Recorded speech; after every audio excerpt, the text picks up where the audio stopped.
Igreja Reformada, sempre se reformando. Nós hoje vamos tratar de um assunto bem importante, bem prático, embora, como nós já vimos no Momento 5 Pontos, o livro Disciplina na Igreja, uma marca em extinção. Isso é já a sugestão do tema do livro que nós acabamos de ouvir.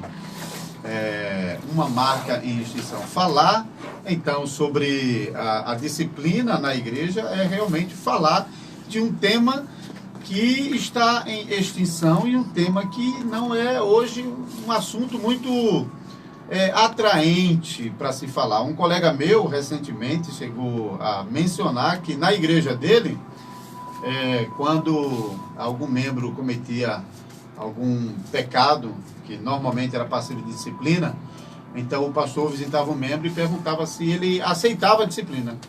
Então, assim, isso era disciplinado se a pessoa aceitasse a disciplina. Então, disciplina não é mais uma marca da Igreja de Jesus Cristo e uma responsabilidade dos oficiais da igreja que receberam do Senhor a incumbência de proteger a igreja do pecado. Então, nós vamos tratar desse assunto aqui nessa manhã. Se você tem perguntas sobre isso, ou você quer interagir também, colocando comentários, como esse assunto tem sido tratado em sua igreja, você pode entrar pela live do Facebook, deixar nos comentários da live a sua observação, ou você pode mandar para o WhatsApp do programa, tá certo? Então, vamos lá, nós vamos hoje aqui, eu e nosso querido irmão Rafael Ribeiro, nós vamos juntos aqui falar um pouquinho sobre esse assunto. Irmão Rafael, seja bem-vindo à mesa. Obrigado, pastor. Boa noite. Obrigado, pastor. Boa noite aos ouvintes. Boa noite ao pessoal que está acompanhando pelo Facebook. Um assunto muito importante hoje, né? Para a gente... Importante por demais. Conversar, para a gente debater aqui. E algumas igrejas estão abandonando, né, pastor, Se não muitas, viu? Muitas igrejas estão abandonando essa prática da disciplina. Em relação a isso, pastor, as IRBs praticam disciplina eclesiástica?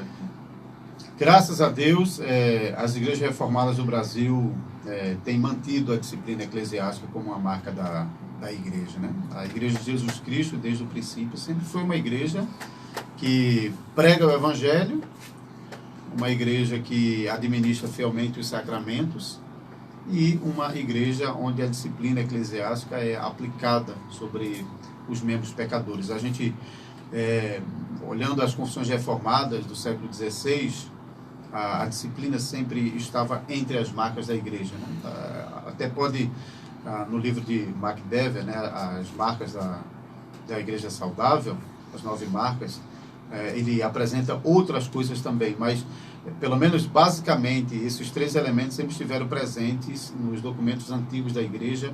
Eu estou com a afta na boca, então eu estou falando um pouquinho meio preso. É ruim demais, né? Incomoda, mas dói, mas tudo bem, mas vamos lá. Então, os documentos das igrejas no passado sempre mantiveram esses 3 elementos: pregação, sacramentos, não os 7 sacramentos da Igreja Católica Romana, mas os 2 sacramentos que o próprio Senhor Jesus estabeleceu, a ordenança do batismo e a ordenança da Santa Ceia, e também a disciplina. Então, graças a Deus que, apesar de toda a dificuldade, todos os desafios, as igrejas reformadas no Brasil, assim como outras igrejas, continuam ainda preservando, né, essa marca da igreja, que é a disciplina eclesiástica. Pastor, em que momento, assim, como as igrejas reformadas praticam, em que momento seria dado esse momento de disciplina? Quando a gente fala de disciplina propriamente dito, a gente fala sobre o processo disciplinar, né? Mas é bom ter em mente que a disciplina cristã, ela começa já no momento da pregação, né? A gente conhece a palavra discipulado, né? A palavra disciplina e discipulado estão ali na mesma raiz. Então, quando o pastor está pregando, naquele momento ele está instruindo a igreja, então a igreja já está sendo disciplinada, ela já está recebendo as exortações, as correções, as advertências, então ela já está provando disso. Mas quando a gente fala sobre o processo disciplinar, a gente quer realmente se referir àquele momento onde o membro que está em falta, o membro que está em pecado, ele é afastado da comunhão plena da igreja, enquanto esse pecado está sendo tratado, né? Então, o que não pode acontecer de jeito nenhum é que um membro está em pecado deliberado na igreja e a liderança da igreja não está cuidando, não está tratando, correndo o risco de que isso realmente acabe criando uma situação ainda mais embaraçosa, tanto para o pecador como para a igreja, e também ofendendo ainda mais o nome do Senhor, né? Certo. Em relação, vamos dizer, em equiparação às igrejas do passado, existe ligação entre as IRB hoje, as igrejas reformadas do Brasil hoje, e as igrejas do passado, nesse sentido de disciplina? Sim, é importante dizer isso porque a disciplina eclesiástica não é uma invenção das igrejas, nem das igrejas reformadas do Brasil, e presbiterianas, e congregacionais, e batistas, e outras igrejas que praticam a disciplina cristã. Então, não é uma invenção da igreja moderna.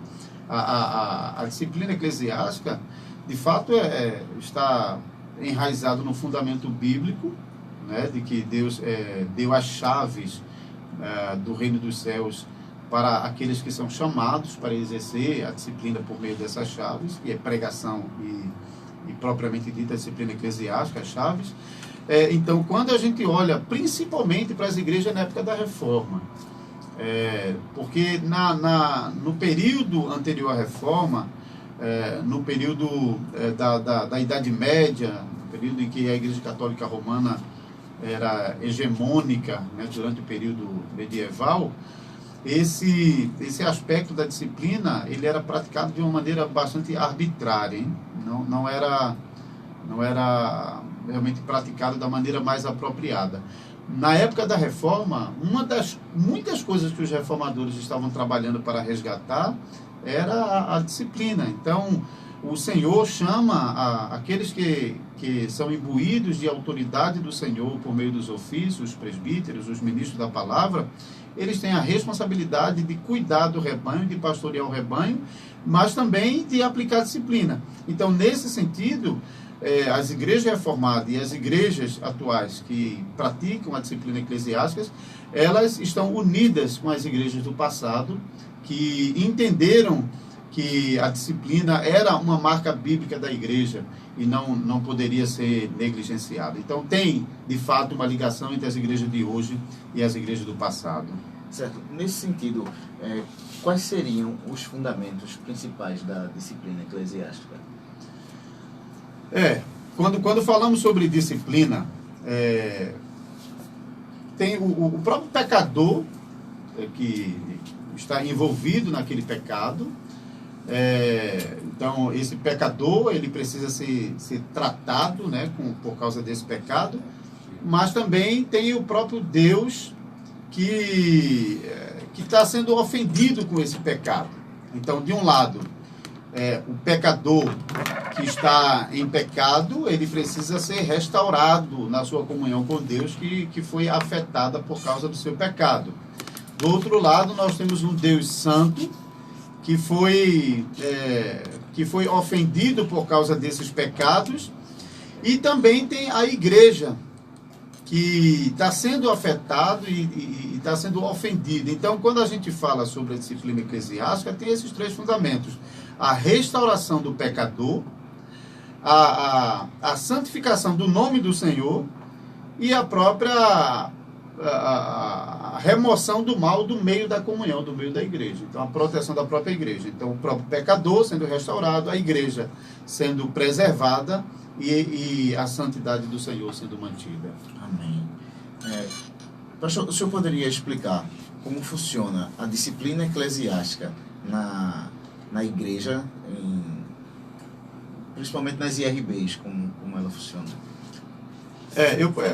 Assim, obviamente eu posso falar melhor disso nas igrejas reformadas do Brasil, nas IRB, porque eu sou um ministro das IRB, mas é possível que, se você é de uma outra igreja, tanto de tradição reformada, mesmo a igreja que não seja de uma tradição reformada, mas que de alguma maneira tenha aplicado a disciplina eclesiástica na sua congregação. Então você pode talvez compreender um pouco melhor e talvez até também observar se na sua igreja ela tem sido aplicada da maneira mais apropriada, né? Um dos textos bíblicos fundamentais para a disciplina cristã está em Mateus 18, versículo 15 em diante. O Senhor Jesus em Mateus, e até no nosso meio, Mateus 18 é sempre até uma referência, né? Quando a gente vai lidar com isso, mas você já aplicou Mateus 18, que para nós realmente é um texto importante. Então, em Mateus 18, o Senhor ensina que, havendo qualquer divergência, qualquer problema de ofensa entre dois irmãos, então o Senhor Jesus nos ensina as regras que devem funcionar nesse processo disciplinar. Então, o Senhor ensina que, havendo qualquer divergência com o irmão, então deve procurá-lo em particular e tentar resolver aquilo ali. Obviamente que o Senhor está falando daquele tipo de pecado que não foi público, porque um pecado que é público, então todo mundo já está sabendo, não tem o que ser preservado. Mas quando foi uma coisa que aconteceu em um ambiente privado, então você, de um lado, você não tem direito de ficar expondo aquele problema com outras pessoas, mas você tem a obrigação de procurar diretamente aquela pessoa para tentar resolver a questão diretamente com ela e manter isso ali no ambiente privado. Obviamente, nem sempre se chega a uma solução tão rápido, né? A gente sabe que o pecador, na sua natureza caída, ele quer se proteger e quer proteger o seu próprio pecado. Infelizmente, nós pecadores somos assim. Em alguns momentos de nossa vida, nós cometemos erros e a gente meio que quer proteger aquele erro. Então, muitas vezes, você procura a pessoa para tentar resolver, mas a pessoa não recebe muito bem. Então, o que o Senhor Jesus ensina lá em Mateus 18? Se o teu irmão não te ouvir, se o teu irmão te ouvir, ganhasse o teu irmão. Está encerrado ali. Mas se ele não te ouvir, leve mais uma ou duas testemunhas, para que pela boca de duas ou três testemunhas toda a verdade se estabeleça. Então, aprendemos com o Senhor Jesus que se não foi possível uma solução naquele primeiro momento, num ambiente completamente privado, então nós levamos um ou outro irmão para realmente testemunhar, para que depois aquela pessoa não fuja da sua responsabilidade e não diga que aquele assunto não foi tratado. Então, recomendamos, conforme o Senhor Jesus ensinou, que na reincidência, na não solução no primeiro momento, não volte a falar com ele sozinho, mas leve uma pessoa consigo, para que essa pessoa possa realmente testemunhar a sua conversa com ele, e até, se necessário for, exortá-lo diante daquela situação que foi exposta. E, mais uma vez, o Senhor disse, se o teu irmão ouviu, ganhou. E ali encerra, e aquelas pessoas que estão ali estão sob voto de sigilo e, de fato, esse assunto não deve sair dali. Deve realmente se encerrar ali. Mas, como já vemos dizendo, como pecadores, a gente às vezes não quer largar, é feito um cachorro agarrado com osso. A gente não quer largar o pecado. E, nesse caso, então o Senhor Jesus disse, se ele não te ouve, então leva-o à igreja. Então, aqui nesse ponto, é bom a gente ter um pouco de clareza, porque quando fala sobre levar à igreja, o Senhor Jesus, de fato, leva para aquela esfera onde ele deu autoridade à igreja para exercer as chaves. Mas, no próprio capítulo 16 de Mateus, essa chave é entregue aos apóstolos do Senhor. Então, aqueles que realmente são colunas da igreja, e os apóstolos, posteriormente, estabelecem presbíteros nas igrejas para que possam realizar o pastoramento do rebanho. Então, quando fala sobre levar a igreja, não significa que a pessoa vai lá, antes do culto começar, e abra a boca na frente da igreja para todo mundo saber o que está acontecendo. Não é bem assim. O Senhor Jesus está ensinando que se você tentou resolver o problema sozinho, não foi possível, levou mais alguém com você para realmente mostrar para o pecador que o assunto é sério, não resolveu. então você deve entregar à igreja, ou seja, deve procurar a liderança da igreja, os presbíteros da igreja, os pastores da igreja, os pastores do rebanho, e devem compartilhar com ele o que realmente está acontecendo, porque agora são os pastores, os presbíteros da congregação que têm um trabalho a realizar, né? Eles realmente devem visitar esse pecador para exortá-lo, para corrigi-lo, para repreendê-lo e para ameaçá-lo em nome do Senhor. Porque o próprio Senhor Jesus, em Mateus 18, está dizendo que se ele não ouvir a igreja, ele deve ser considerado gentio e publicano, ou seja, ele deve ser considerado alguém fora da aliança. Então veja, isso realmente é uma situação muito séria, aquela situação extrema onde a pessoa vai ser excluída ou excomungada, conforme o termo que é usado e empregado em sua igreja, na nossa igreja. Retirada da comunhão. Retirada da comunhão, exatamente. Seja qual for o termo, a gente usa a expressão excomunhão, que excomunhão é justamente isso, né? Fora da comunhão, né? Eu acho melhor do que simplesmente excluído, né? Mas é excomungado, ou seja, retirado da comunhão. Então, isso é aquela situação extrema mesmo. Se não tem solução, se o pecador não larga o seu pecado, então, porque o ponto é o seguinte, como eu mencionei no começo, a disciplina visa a restauração do próprio pecador, visa a limpar o nome do Senhor, que foi maculado com o pecado do pecador, e preservar a igreja, a pureza da igreja. Então, veja, o pecador está agarrado com o pecado no meio da congregação, e esse pecado vai destruí-lo, vai contaminar a congregação e vai manchar o nome do Senhor. Então, esse pecado tem que ser retirado da igreja. O fundamento é esse, é que o pecado tem que ser tirado. Agora, me diga, se o pecador não quer largar o pecado, no momento que você tira o pecador vai ter que ir junto. Não tem como. O ideal é que o pecado seja retirado e o pecador fique. Mas isso só pode acontecer quando há arrependimento. Então, quando há arrependimento, é exatamente isso. No arrependimento, o pecado é removido, mas o pecador continua na comunhão da igreja. Mas quando não há o arrependimento e o abandono do pecado, é necessário tirar esse pecado do meio da congregação e o pecador vai junto. Porque ele não quer largar. Então, não é uma questão da igreja estar colocando ninguém para fora. É uma questão de a igreja retirar o pecado e o pecador não querer largar o pecado e ir junto com ele. É isso que consiste realmente nessa aplicação e nesse funcionamento da disciplina no meio da congregação. Essa pergunta, a resposta é meio óbvia, depois do que o senhor falou. Mas, ainda assim, para tirar a dúvida de algumas pessoas que ainda estão... Essas pessoas que estão em estado de disciplina, elas podem participar da Santa Ceia? Não. Né? Não pode. Deixa eu explicar bem isso, porque até existe um movimento que tem defendido que enquanto a pessoa não for excomungado, ela não deveria ser afastada da ceia. Mas na prática cristã reformada e protestante de modo geral, já no início da disciplina há um afastamento da ceia. No caso das igrejas reformadas, deixa eu compartilhar isso com os ouvintes que estão acompanhando nesse momento.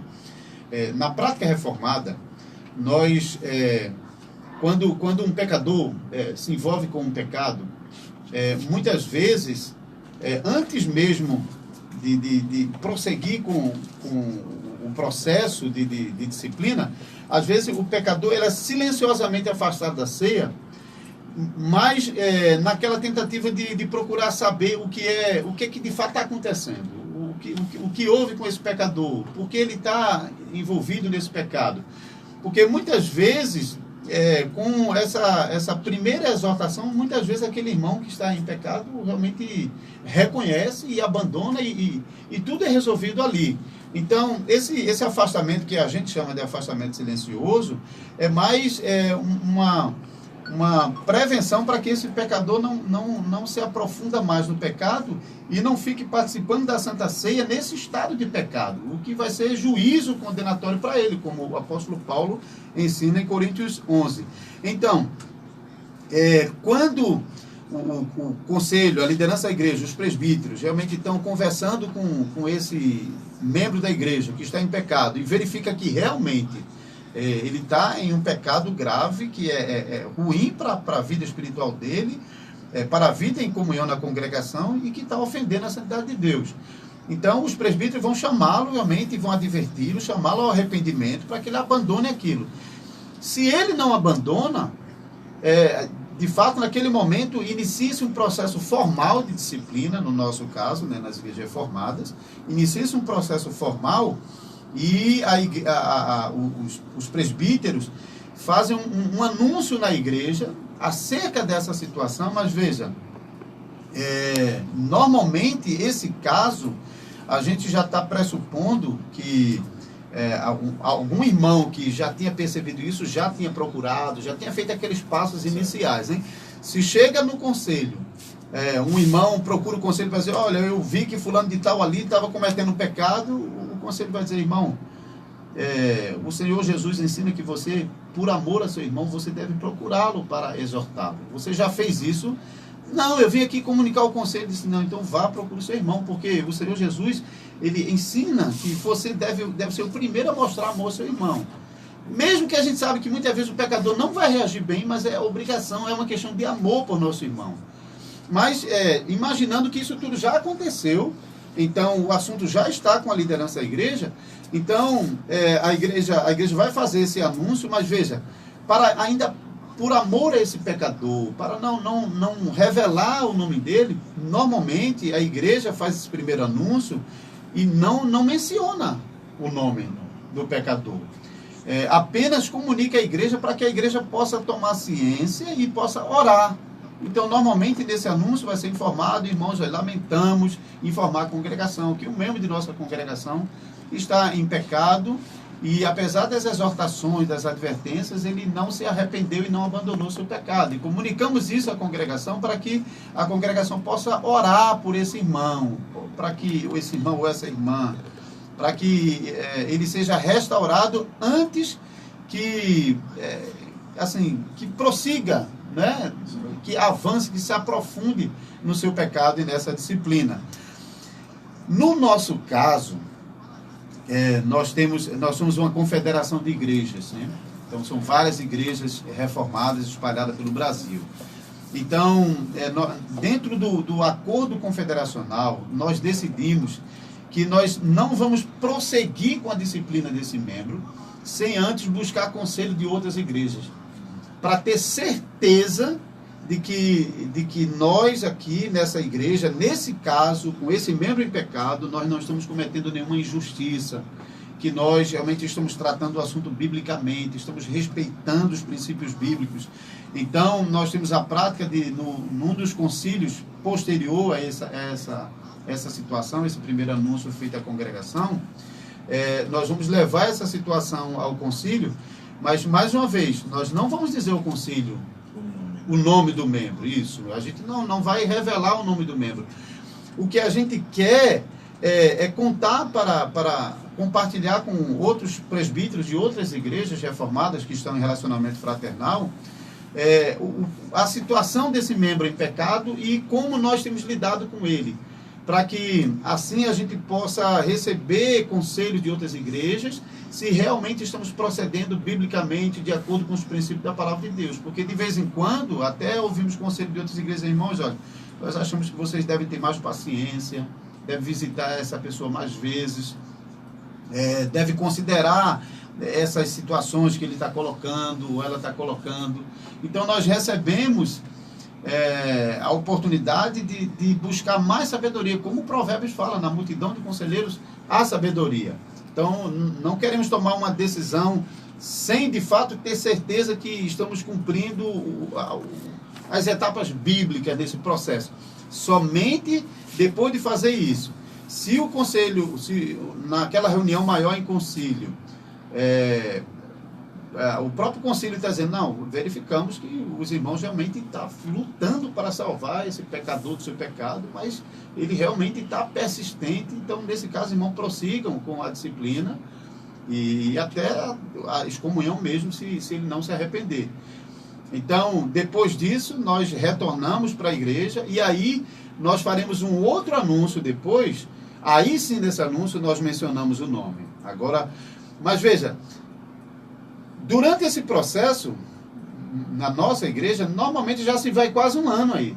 Então, não é que assim tão rapidamente nós queremos tirar um membro da nossa comunhão. Então, desde os primeiros contatos dos próprios membros da congregação com esse pecador, depois o envolvimento do conselho, da liderança da igreja com esse pecador, aquele primeiro anúncio, o segundo anúncio ao concílio, depois que está sendo feito esse segundo anúncio, durante todo esse tempo, esse membro está recebendo várias visitas do conselho.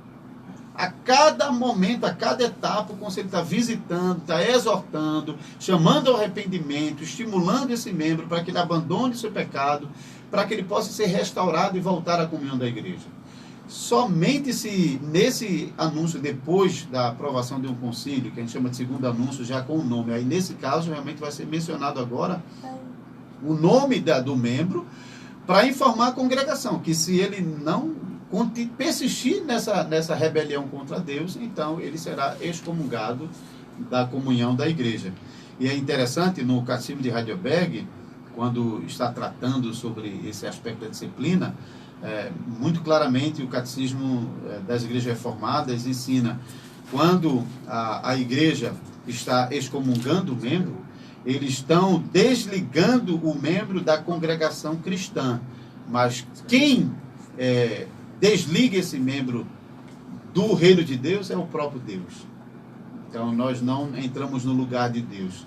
Então, o papel da liderança, o papel bíblico é cortar da comunhão da congregação cristã. Porém, Jesus Cristo, em Mateus 16, prometeu que aquilo que fosse ligado na terra seria ligado no céu. E aquilo que é desligado na terra também é desligado no céu. Então o pecador não deve brincar com isso. Porque tem pessoas, eu digo isso, irmãos, e você que está em casa, ouvindo aí a programação no rádio, pela internet, você já deve ter se deparado, ouvido situações como essa.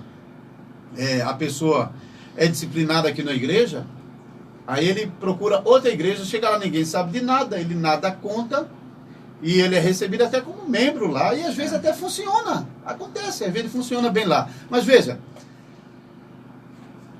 o reino dos céus é um só e a porta do reino dos céus é uma só. A porta do reino dos céus se abre quando a proclamação do evangelho é fielmente anunciada. O evangelho é fielmente anunciado. Então, se uma igreja está pregando fielmente o evangelho, o reino dos céus está se abrindo ali. É a mesma porta, pode se abrir em várias igrejas diferentes, mas a porta é uma só. O reino dos céus se abre pela pregação do evangelho. Da mesma maneira, o reino do céu se fecha para o pecador que não se arrepende por meio da disciplina. E não existe mais de uma porta no céu, só existe uma. Ela se abre em qualquer igreja que esteja fielmente aplicando a disciplina. Mas se uma igreja está aplicando a disciplina fielmente, e esse membro, por causa do seu pecado, está sendo cortado da igreja cristã, Cristo prometeu que ele vai ser cortado do reino dos céus. Então, porque não existe mais de uma porta, então não adianta ele ir para uma outra igreja achando que tem a porta do fundo para ele entrar, não. Porque a porta que se fechou aqui por causa do seu pecado é a mesma que está fechado lá. Se ele não se arrepender desse pecado, Cristo não abre uma outra porta para ele. A igreja lá pode receber na comunhão, até nós mesmos, na nossa igreja, podemos receber pessoas na comunhão que pode vir em disciplina de outra igreja mentindo, escondendo, falsificando documento. Nós não recebemos poder de conhecer o coração de ninguém. Nós examinamos pelos frutos, mas o pecador que faz tal coisa, ele realmente está acumulando juízo sobre a sua cabeça. Então, nas igrejas reformadas do Brasil, nós temos todo esse cuidado nesse processo de excomungar um membro, durante todo o processo tendo paciência com ele, instruindo, exortando, mas acreditando que o Senhor Deus, quando o pecador obstinadamente persiste em seu pecado, ele não vai ser meramente excomungado da igreja cristã, mas o próprio Deus vai cortá-lo do reino dos céus. Adriana Rosane pergunta: é possível encontrar uma igreja onde se aplica perfeitamente as marcas da verdadeira igreja? Não. A igreja é composta de pecadores, então sempre pecadores têm as suas próprias dificuldades. Mas quando as marcas da verdadeira igreja elas são aplicadas, se nós não conseguimos aplicá-la perfeitamente, porque os oficiais da igreja também são pecadores, eles falham também, eles não são perfeitos. A perfeição não vem, portanto, de quem está aplicando a disciplina, que são os oficiais, mas vem da própria promessa da palavra de Deus, que ensina que a igreja deve aplicar essas marcas. Então confiamos, com todas as nossas fraquezas, que quando nós estamos aplicando conforme os princípios da palavra de Deus, Deus vai usar esse trabalho da igreja, essa aplicação da disciplina, para cumprir esses propósitos que nós já mencionamos, né? A restauração do pecador, a preservação da igreja e a santidade do nome do Senhor. A outra pergunta que faz aqui é: um pecado não tratado no meio do povo, a ira de Deus cai sobre a congregação? Sim. Eu vou dar um exemplo no Antigo Testamento e no Novo Testamento. No Antigo Testamento, você tem Josué capítulo 7. No capítulo 6, o povo de Israel tinha destruído a cidade de Jericó e Deus tinha ordenado que não fosse... nenhum do povo podia tomar nada do despojo de Jericó. Era um tipo de destruição completa e todas as coisas eram dedicadas ao Senhor. Então Acã havia preservado uma capa babilônica e também metal precioso, e tinha escondido dentro da sua cabana, da sua barraca, da sua tenda. O que aconteceu? Jericó era o grande bastião de Canaã, era a cidade fortificada, era a proteção de Canaã. Mas o povo de Israel tinha destruído Jericó. A próxima cidade era a cidade de Ai. A cidade de Ai era uma cidade pequenininha, que os próprios soldados disseram para Josué: Josué, manda 2.000 soldados, é suficiente para destruir lá. E esses soldados saíram de lá correndo. Aí Josué, quando os soldados chegam, Josué se prostra no chão, chorando e orando: Senhor, o que é que aconteceu? Sabe o que é que Deus disse para Josué? Você pode ler lá o capítulo 7 e dizer: Josué, levanta, por que estás prostrado aí? Israel pecou contra mim. Então veja, Deus estava disciplinando toda a nação de Israel por causa do pecado de Acã. Quando Acã pecou, era o pecado de Acã? Sim, mas ao mesmo tempo era o pecado da nação, porque Deus lida pactualmente com o seu povo. Então, se o pecado é tratado, o povo é purificado. Se o pecado é tolerado, todo o povo vai padecer. Então, essa relação do pecado de Acã com o castigo que Deus está enviando sobre toda a congregação. O exemplo no Novo Testamento é a igreja de Corinto. Paulo, quando escreve a carta aos Coríntios, ele diz, no capítulo 5, que ele havia censurado pecado muito grave tolerado na igreja. Há quem se deite com a mulher do próprio pai. No capítulo 11, quando Paulo está falando sobre a Santa Ceia, ele mesmo diz: por causa disso, há entre vós muitos fracos e doentes, e não poucos que dormem. Paulo está dizendo que tinha pessoas que estavam morrendo na congregação. Por que isso estava acontecendo? Porque era uma congregação que estava tolerando o pecado, não estava tratando o pecado da maneira apropriada. Então, a resposta para Adriana Rosendo, que muito boa essa pergunta, eu agradeço por isso. Um pecado não tratado no meio do povo, aí Deus cai sobre a congregação, sim. Isso realmente chama a congregação a se arrepender e lidar corretamente com os pecados. E vamos voltar com mais uma pergunta. Mateus, da IRB do IPCEP, Recife. Aí ele diz: afastar da Santa Ceia é a única forma de disciplinar? Não, boa pergunta, Mateus. Obrigado. De fato, não é. Nas igrejas reformadas, nós falamos de um processo formal de disciplina. Esse processo formal de disciplina, ele começa com o afastamento da ceia e o comunicado à igreja. Então, tem alguns anúncios desse processo de disciplina. Isso é um processo formal. Mas eu mencionei logo no começo que, quando nós estamos ouvindo a pregação, estamos sendo disciplinados pelo Senhor. Todos nós. Então, a disciplina não é somente um processo formal sobre aquele pecador persistente que não quer se arrepender. Mas todos nós, como pecadores que nos aproximamos do Senhor, quando estamos ouvindo pregação, nós estamos sendo disciplinados pelo Senhor para não sermos condenados com o mundo.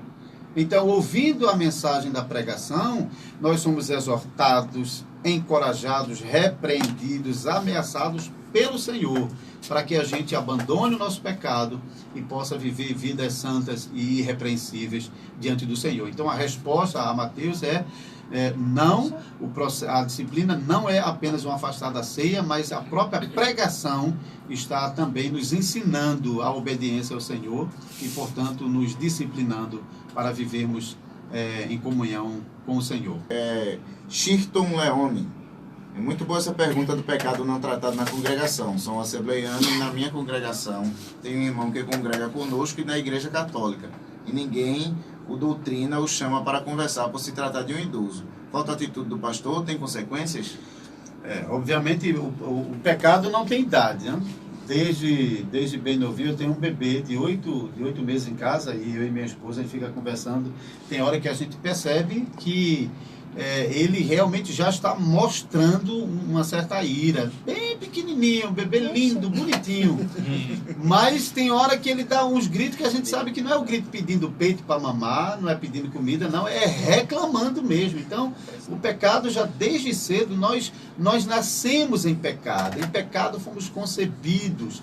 E à medida que vamos crescendo, esse pecado vai se utilizando da própria volição, da nossa mente, da nossa vontade e vai se expressando cada vez mais forte. Então, se esses pecados não são tratados, de fato as coisas vão se complicar. Não importa a idade do pecador, se ele tem 60, 70 anos, ele é um pecador, ele tem que se arrepender, ele tem que viver conforme a obediência evangélica que o Senhor nos dá em sua palavra. E se de fato ele não for tratado, é um problema para ele, porque ele vai morrer em seus pecados. É um problema para a congregação, porque ele vai manchar a comunhão da congregação. E é um problema dessa congregação para com Deus, porque esse pecador está ofendendo a Deus e esse pecado não está sendo freado. Então, de fato, o processo de disciplina, ele nada mais é do que o esforço para frear essa ofensa à santidade de Deus, né? Vamos lá. Pastor, a gente falou sobre essa questão que os membros não podem tomar ceia por causa da disciplina, certo? Na questão de oficiais, segue o mesmo rito, a disciplina eclesiástica, ela segue o mesmo rito, o mesmo caminho que a dos membros? Basicamente sim, mas de fato há certa diferença, porque oficiais eles devem ser modelo para o rebanho, hein? Então, quando um oficial da igreja ele comete pecado grave, pecado escandaloso, além desse processo disciplinar que combina com afastamento e pode vir a excomunhão, no caso do oficial, ele tem um ofício que ele recebeu de Cristo para exercer no meio da congregação. E esse pecado pode realmente ser incompatível com o exercício desse ofício no meio da congregação. Então, no caso de um oficial, além do processo de disciplina, esse processo de disciplina levará também no afastamento dele do ofício. No nosso caso, nas igrejas reformadas, dependendo do pecado, porque tem pecados mais escandalosos, tem pecados que realmente são completamente incompatíveis com o exercício do ofício no meio da congregação. Mas, dependendo da situação, ele pode ser afastado do seu ofício, ele pode ser suspenso do ofício, mas ainda é um oficial que está sendo acompanhado durante esse processo, mas se chegar ao ponto realmente de verificar que não tem condição dele continuar exercendo o seu ofício, ele será deposto, será removido do ofício, hein? Então, de vez em quando, pode até acontecer que haja arrependimento, pode acontecer que esse oficial, diácono, presbítero, pastor, ele até volte à comunhão da igreja, é possível, mas a permanência dele no ofício seja inviável, por causa do escândalo que ele causou e principalmente pelo fato de que ele perdeu a confiança da congregação por causa do seu pecado. Porque devemos sempre ter em mente que um oficial, ele é pecador como qualquer outro membro da congregação, mas ele está ali como um modelo do rebanho. Então, se ele não funciona mais, não serve mais como modelo do rebanho, é difícil para ele realizar esse trabalho no meio da congregação, mesmo que ele tenha se arrependido do seu pecado, e mesmo que ele volte à comunhão da igreja. Né? Então, basicamente é o mesmo processo, vai ter os anúncios, ele vai se afastar da ceia, mas além disso, tem também esse processo com base no ofício que ele exerce. Seria a minha próxima pergunta sobre a questão de se ele, entre ele e os ofícios e a situação dele nos ofícios, né? Se ele seria afastado e tudo. Mas aí, como o senhor respondeu numa pergunta só uma última pergunta, porque a gente já está chegando no tempo, né? Isso aí. Um pastor que tenha sido disciplinado por pecado grave, ele tem a chance de voltar a pastorear o rebanho? Então, eu já disse que é bem difícil, de vez em quando é difícil para ele voltar a exercer o seu trabalho. Mas, de fato, nunca devemos fechar completamente a porta e essa possibilidade. Devemos lembrar dos exemplos bíblicos, né? Da negação de Pedro, da apostasia de Davi, com todos os pecados que ele cometeu, e eles continuaram exercendo os seus ofícios. Davi continuou sendo rei, Pedro continuou sendo apóstolo. Então, não devemos achar que, por causa de um pecado grave, que alguém foi disciplinado, um pastor, um presbítero, um diácono, ele não possa retornar a exercer o seu ofício, embora isso torne essa possibilidade bem remota por uma razão. Além do escândalo que pode ter causado fora da congregação, principalmente como ele realiza esse trabalho dentro da congregação. Geralmente, a igreja não tem mais confiança no pastor para que ele possa... Imagine um pastor que adulterou. Ele volta à comunhão, ele volta a exercer o ministério pastoral e vai na casa de um membro disciplinar um membro que traiu a esposa. Imagine que para esse membro receber aquele pastor, mas o senhor, como é que o senhor é exemplo para vir aqui e dizer isso? Então, esse relacionamento entre o pastor e a congregação fica bastante comprometido. Então, por causa disso, é muito difícil. Agora, é possível que numa congregação onde o pastor cometeu um pecado grave, vamos pegar esse exemplo aí de um adultério, mas se arrependeu, restaurou seu casamento com sua esposa, e a congregação ama esse pastor, e apesar de tudo que aconteceu, a congregação disse, não, nós aceitamos o pastor ainda trabalhando no nosso meio, porque nós vimos que houve sinceridade no arrependimento dele, vimos que a restauração do casamento dele acaba funcionando como um exemplo para nós. Então, ele, ao tratar os nossos pecados, e até esse tipo de pecado, ele pode usar o seu próprio exemplo sobre nós. Então, veja, é possível que até um pastor que passou por esse problema, ele possa continuar exercendo o seu trabalho no meio da congregação com muito proveito, mas isso vai depender muito em como o relacionamento dele da igreja é reconstruído e como a confiança da igreja nele continua depois desse pecado, sem ter que ficar lançando em rosto aquilo que aconteceu com esse pastor, né, no passado. Então, muito difícil mesmo, são casos raros, mas nunca devemos ser mais sábios do que Deus, que não proibiu que homens que tenham caído em pecado possam continuar exercendo o seu ofício depois de uma restauração. Amém.